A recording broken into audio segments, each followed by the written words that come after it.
ভারতের স্বাধীনতা সংগ্রাম থেকে শুরু করে স্বাধীন ভারতের প্রশাসনিক ইতিহাস, যেখানে কিছু নেতা ছিলেন প্রচারের আলোয় আর কিছু নেতা নীরবে দায়িত্ব পালন করে গেছেন দেশ মাতার জন্য।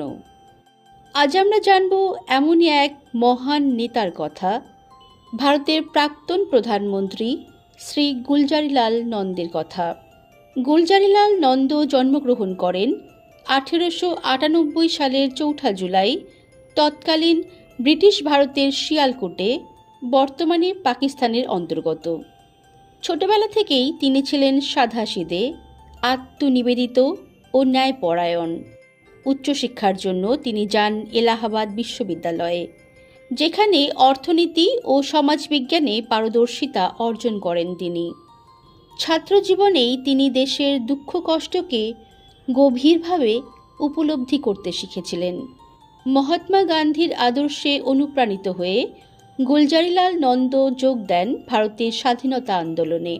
তিনি অসহযোগ আন্দোলন ও ভারত ছাড়ো আন্দোলনে সক্রিয় ভূমিকা পালন করেছিলেন। এই সময় একাধিকবার তাঁকে কারাবরণ করতে হয়, কিন্তু কারাবাস তাঁর মনোবল দুর্বল করতে পারেনি, বরং দেশ সেবার সংকল্পকে আরও দৃঢ় করেছে। স্বাধীনতার পর গুলজারিলাল নন্দ ভারতের প্রশাসনে গুরুত্বপূর্ণ এক ভূমিকা পালন করেন। তিনি শ্রমমন্ত্রী, পরিকল্পনা কমিশনের সদস্য এবং পরে স্বরাষ্ট্রমন্ত্রী হিসেবে দায়িত্ব পালন করেছিলেন। শ্রমিক কল্যাণ, ন্যূনতম মজুরি এবং সামাজিক ন্যায়ের প্রশ্নে তিনি ছিলেন আপোষহীন এক ব্যক্তি। তাঁর বিশ্বাস ছিল, দেশের অগ্রগতি সম্ভব নয় যদি শ্রমজীবী মানুষের জীবন সুরক্ষিত না হয়। 1964 সালে প্রধানমন্ত্রী জওহরলাল নেহেরুর মৃত্যুর পর দেশ এক কঠিন সময়ের মুখোমুখি হয়। এই সংকটময় মুহূর্তে গুলজারিলাল নন্দ দায়িত্ব নেন ভারতের অন্তর্বর্তী প্রধানমন্ত্রী হিসেবে। পরবর্তীতে 1966 সালে লাল বাহাদুর শাস্ত্রীর মৃত্যুর পর তিনি আবারও অন্তর্বর্তী প্রধানমন্ত্রী হন।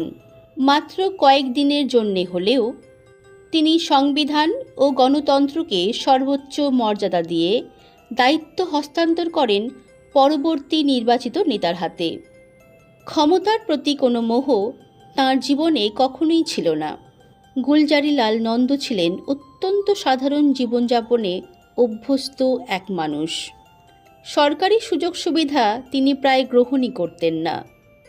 প্রধানমন্ত্রী থাকার পরও নিজের জন্য কোনো বিশেষ সুবিধা তিনি দাবি করেননি কখনো, কারণ তিনি বিশ্বাস করতেন, রাজনীতি মানে ক্ষমতা নয়, রাজনীতি মানে সেবা।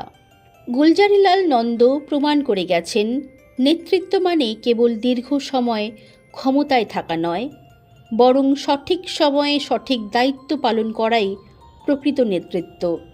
ভারতের ইতিহাসে তিনি রয়ে গেলেন একজন নীরব, সৎ এবং আদর্শবান রাষ্ট্রনায়ক হিসেবে। এই নীরব নেতাকেই জানাই আমাদের শ্রদ্ধাঞ্জলি অনুপ্রেরণার এই আসর থেকে।